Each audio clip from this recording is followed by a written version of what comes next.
Hi, so in this video I'm going to share with you how to create an event page in Peatix. So there are just a few simple steps that you need to do. So first, click on the register button, click on login with your Peatix account or any other way that you use to log in. So I'm just going to log into ours. Okay. So once you're logged in, right, select, you'll see this groups page. So click on your group, and then you can create an event here. So let's say, let's say this is the name of my, I don't know, a good space. Let's say you have partners huddle. Select the date. So I'm just going to use a random date, time, and then venue. Yeah, and then click on save. Yeah, and now that you have your event page, basically you can just set up, your text. So hello, this is a sample event text, for example. And click save, and then you can upload images. You can upload a cover image if you want. You can change the date and time, and then you can change the venue. So for example, let's say we want to have it at the giving space. We can have a map here as well. And you can also do things like, for example, add some helpful directions. So these are things that are kept in the past, so that's why it's coming out automatically now. Set up tickets. So let's say your event is free, and then you will tick free, and then you will tick maybe 50 seats, and then you will save ticket type. But in the event, if let's say you want to charge, right, then you have to enter the pricing here, and then the number of people, and so on and so forth. So Peatix actually takes a 3.9% plus 99 cents per transaction fee per ticket, but they actually have a discounted rate for a good space partner, so it's actually lower. So that's why if your event is ticketed, after you have created your link on Peatix, please send the link to me so that I can update Peatix and they can give you that discount. And how Peatix works is when they collect money, they will only pay this out to you after your event, so you won't be seeing it immediately lah. Yeah, so once this is done, okay, let's say it's free. Let's say it's free, and then save ticket type. So you have one ticket type that is standard, and you might want to play with this as well, because you can use, like, for example, you can create promo codes. So for example, this doesn't, because if let's say you have a paid ticket. Let's say you have a paid ticket. Let's see. So let's say I have a paid ticket. And then it's like $20, and I have 10 people.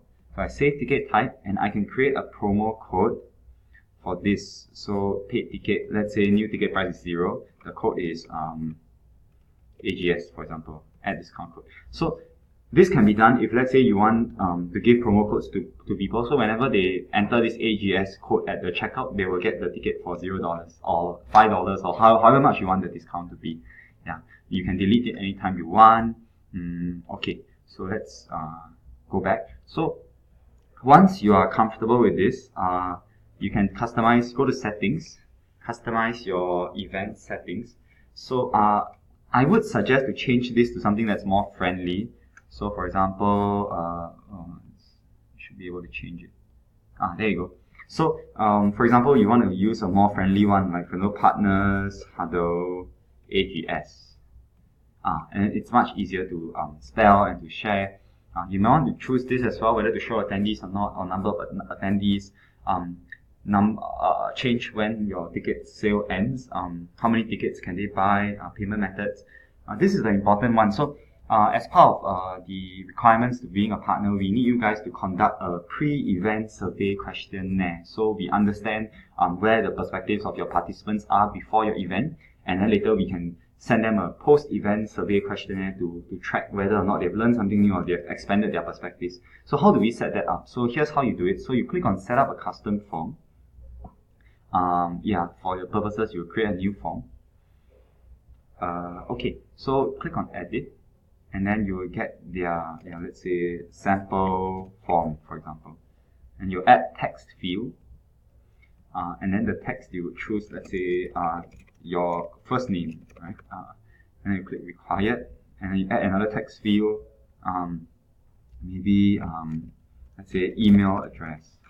So they will enter their email address here, and then you would also choose this, which is So from here onwards, we can put in the survey questions.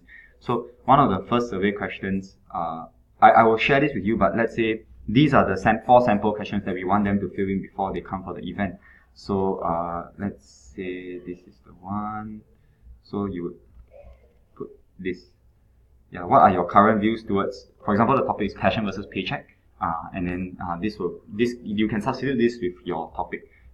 You click on required, then add another field, and you add the questions from there. So for example, what change would you like to see? And then click on required as well, and then click on another text field. On a scale of 1 to 10, how much do you want to see this change? And then they can type in the number themselves. Remember to check required on the text fields. On these boxes. And lastly, this question. So required. And then once this is done, click on Save Form. And then once the form is saved, it's taking a while. So okay, there you go. So now it's saved. Go back, click Enable. And then once you enable, you can't edit it. But if you want to edit it, then you can always delete the form and then create a new one. So click OK. Then there you go. So under here you will see sample form is running. So that was the name of the form that we created just now. So if everything looks good, just hit publish. And then what happens is, because I'm not going to publish this, I'm just going to show you what are some events that we've published in the past. So let's say this one, the one that's upcoming. So once you have published it, right, it will look something like this. Yeah.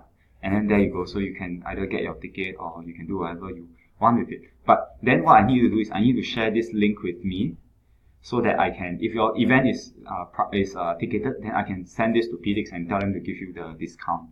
Yeah. So otherwise, that's the end of it. The reason why we use Peatix, actually, if you notice, whenever someone comes for your event, so let's say all these people who RSVP, they actually automatically become followers. So the next time whenever you organize an event, all these people get a notification that you've organized a new event, and this is actually very good marketing that is free. And the audience on Peatix, at least personally, I found to be very qualified because they all have attended events before, and they are more likely to show for the event. So that's something interesting to explore. Otherwise, thank you very much for watching to the end, and this is how you create an event in Peatix.